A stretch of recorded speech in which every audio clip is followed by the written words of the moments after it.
BJP का बंगाल में game खत्म हो चुका है? क्या ममता बनर्जी का किला अटूट है, या फिर बीजेपी ने अब एक ऐसा दांव चला है जो पश्चिम बंगाल की सियासत को हमेशा के लिए बदल सकता है? आज हम हर बार की तरह सियासत की गहराई में उतरकर आपको बताएंगे कि आखिर बंगाल में चल क्या रहा है, बीजेपी की नई रणनीति क्या है और क्या ये रणनीति ममता दीदी को मात दे पाएगी। तो चलिए बिना वक्त गवाए शुरू करते हैं इस बार की सियासी कहानी, जो है बिल्कुल फिल्मी ट्विस्ट से भरी। दोस्तों, पिछले 11 सालों में बीजेपी ने पूरे देश में अपना परचम लहराया। उत्तर भारत, मध्य भारत, पश्चिम भारत, पूर्वोत्तर, हर जगह बीजेपी का डंका बजा। लेकिन एक जगह है जहां बीजेपी बार बार मुंह की खा रही है, और वो है पश्चिम बंगाल। जी हाँ, ममता दीदी का गढ़। चाहे 2019 का लोकसभा चुनाव हो या 2021 का विधानसभा चुनाव, बीजेपी ने अपनी पूरी ताकत झोंक दी। बड़े बड़े नेता, भारी भरकम रैलियां, ताबड़तोड़ प्रचार, लेकिन हर बार ममता दीदी ने बीजेपी को ऐसी पटकनी दी कि उनके सारे दांव हवा में उड़ गए। 2019 में सारे ओपिनियन पोल चीख चीख कर कह रहे थे बीजेपी बंगाल फतेह कर लेगी, लेकिन ममता दीदी ने सारा गणित उलट दिया। 2021 में तो टीएमसी में भगदड़ मची थी, बड़े बड़े नेता बीजेपी में जा रहे थे, लेकिन फिर भी ममता ने ना सिर्फ अपना किला बचाया बल्कि बीजेपी को धूल चटा दी। और 2021 का लोकसभा चुनाव, वो तो बीजेपी के लिए एक और झटका था। सवाल ये है, आखिर ममता बनर्जी ऐसा क्या जादू करती हैं कि बीजेपी हर बार उनके सामने बेबस हो जाती है? और अब बीजेपी ने कौन सा नया हथियार निकाला है? चलिए इस सियासी थ्रिलर का पर्दा उठाते हैं।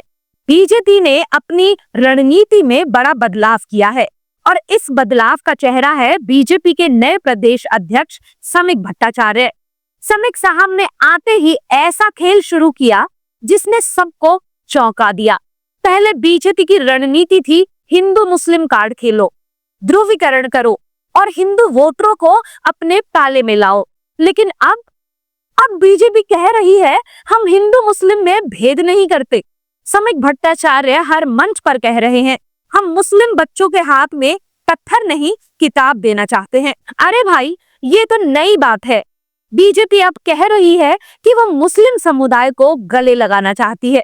वो कहते हैं कि टीएमसी ने मुस्लिम वोटरों को सिर्फ वोट बैंक बना रखा है, लेकिन बीजेपी उन्हें शिक्षा और रोजगार देगी।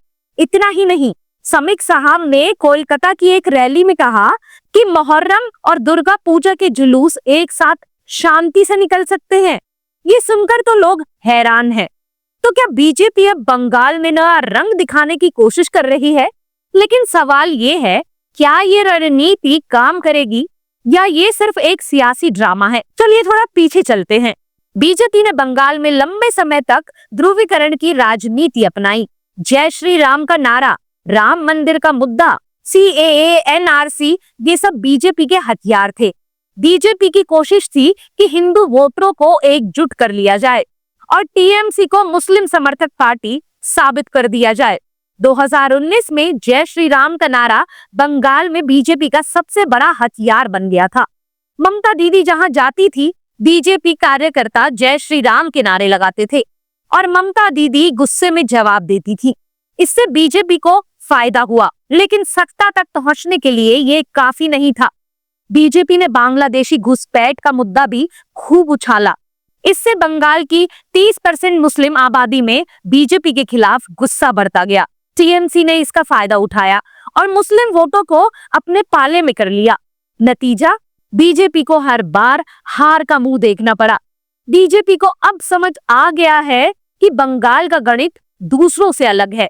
ध्रुवीकरण ने बीजेपी को बंगाल में दूसरी सबसे बड़ी पार्टी तो बना दिया है, लेकिन ममता दीदी को हराने के लिए ये काफी नहीं था। बंगाल की 30% मुस्लिम आबादी पूरी तरह बीजेपी से दूर हो गई है। टीएमसी को बिना कुछ किए 30% वोट मिल जाते हैं। सोचिए, 30% वोट के साथ उनकी शुरुआत होती है। बीजेपी को अगर सत्ता चाहिए तो उसे मुस्लिम वोटरों का भरोसा जीतना होगा, और यही वजह है कि समीक भट्टाचार्य अब समावेशी राजनीति की बात कर रहे हैं। वो कहते हैं कि बंगाल में राजनीतिक हिंसा के 90% शिकार मुस्लिम हैं, ये बयान बीजेपी की पुरानी इमेज से बिल्कुल उलट है। तो दोस्तों, सवाल ये है कि क्या बीजेपी की ये नई रणनीति काम करेगी? क्या ममता दीदी का किला ढह आएगा या फिर ये सिर्फ एक और सियासी जुमला है?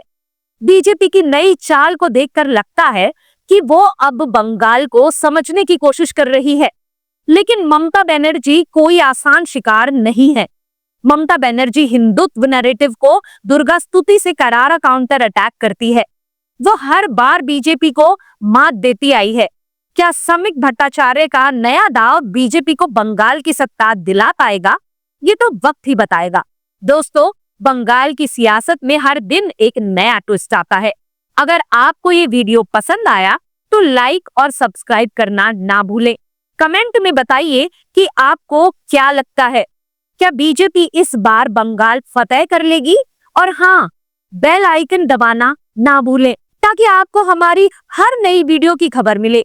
मिलते हैं अगली वीडियो में, तब तक के लिए जय हिंद।